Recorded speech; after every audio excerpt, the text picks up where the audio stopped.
ஆசீர்வதிக்கும் தேவன் நம்மை ஆசீர்வதிப்பாரே. துதி ஸ்தோத்திரம் இயேசுநாதா, துதி உமக்கே என்றுமே. இன்று ஒரு வசனம். மனுஷன் முகத்தை பார்ப்பான், கர்த்தரோ இதயத்தை பார்க்கிறார். 1 சாமுவேல் 16:7. அன்புக்குரியவர்களே, ஒரு செருப்பு கடை முதலாளி தனது புதிய கிளையை ஒரு தீவில் திறக்க விரும்பி அங்குள்ள நிலவரத்தை அறிந்து வர தனது 2 வேலைக்காரர்களை அனுப்பினார். திரும்பி வந்தவர்களில் ஒருவர், அத்தீவில் இருப்பவர்களுக்கு செருப்பு போடும் பழக்கமே கிடையாது, நாம் கடை திறந்தாலும் வியாபாரம் ஆகாது என்றார். 2வது நபர், அந்த தீவில் இருப்பவர்களுக்கு செருப்பு பற்றிய அறிமுகமே இல்லை, நாம் அவர்களிடம் செருப்பின் பயன்பாட்டையும் முக்கியத்துவத்தையும் எடுத்து சொன்னால் நிச்சயமாக நன்றாக வியாபாரம் ஆகும் என்றார்.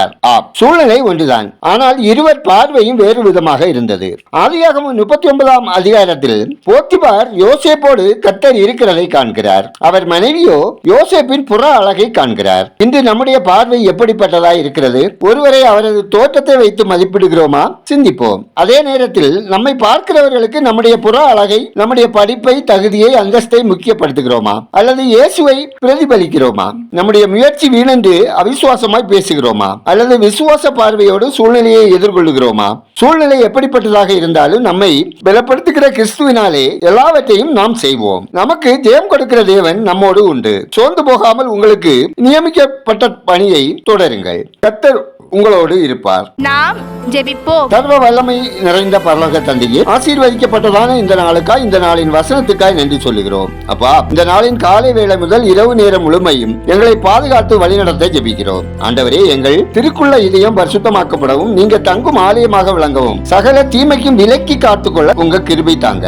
அப்பா, உங்க அன்பு பிள்ளைகள் ஒவ்வொருவர் வாழ்விலும் எதிர்பாராத தோல்விகளை சந்திக்க நேர்ந்தால் பயங்களோ சந்தேகங்களோ அவர்களை மேற்கொள்ள விடாமல் காத்துக்கொள்ளவும் உங்க ஞானத்தையும் ஆலோசனையும் தந்து வெற்றியுள்ள வாழ்க்கை வாழ உதவி செய்ய ஜெபிக்கிறோம். நல்ல ஆண்டவரே, குடும்பங்களில் கணவன் மனைவிக்குள் சத்துரு கிரியை செய்யாதவாறு சமாதானமான வாழ்க்கை வாழவும், வியாதியோடு உடல் பலவீனத்தோடு வாழ்கிறவர்கள் உங்க தளம்புகளால் குணப்படவும், தங்களது அன்புக்குரியவர்களை இழந்தவர்களுக்கு ஆறுதலும் சமாதானமும் ஆரோக்கியமாக வாழவும், மேல் படிப்புக்காக காத்திருக்கும் பிள்ளைகளின் எதிர்பார்ப்பில் உங்க ஆசீர்வாதமும், கல்விக்கான பணத்தேவைகள் சந்திக்கப்படவும், பயணம் செய்வோர் தேவ பாதுகாப்பை பெற்று அனுபவிக்கவும் ஜெபிக்கிறோம். ஆண்டவரே, எங்கள் தேசம் ஆசீர்வதிக்கப்படவும், மக்கள் கர்த்தரை அறியும் அறிவில் வளரவும், தேர்தல் முடிவுகளில் உங்க சித்தம் நிறைவேறவும், தேவ மகிமை விளங்கவும், ஊழியர் நலன் காக்கப்படவும், தேவைகள் சந்திக்கப்படவும், ஊழியர் குடும்பம் பிள்ளைகள் சாட்சியாக வாழவும், ஊழியத்தை நேசிக்கிற, ஜெபிக்கிற, கொடுக்கிற மக்கள் ஆசீர்வதிக்கப்படவும், ஊழியத்துக்கு விரோதமாக எழும்புகிறவர்கள் மனம் திரும்பவும் ரட்சிக்கப்படவும் ஜெபிக்கிறோம். எங்கள் விண்ணப்பத்தை அங்கீகரித்ததற்காக நன்றி சொல்லுகிறோம். துதிகனும் மகிமை உமக்கே செலுத்துகிறோம். இயேசுவின் நாமத்தில் ஜெபிக்கிறோம் எங்கள் ஜெபங்களும் நல்ல பிதாவே,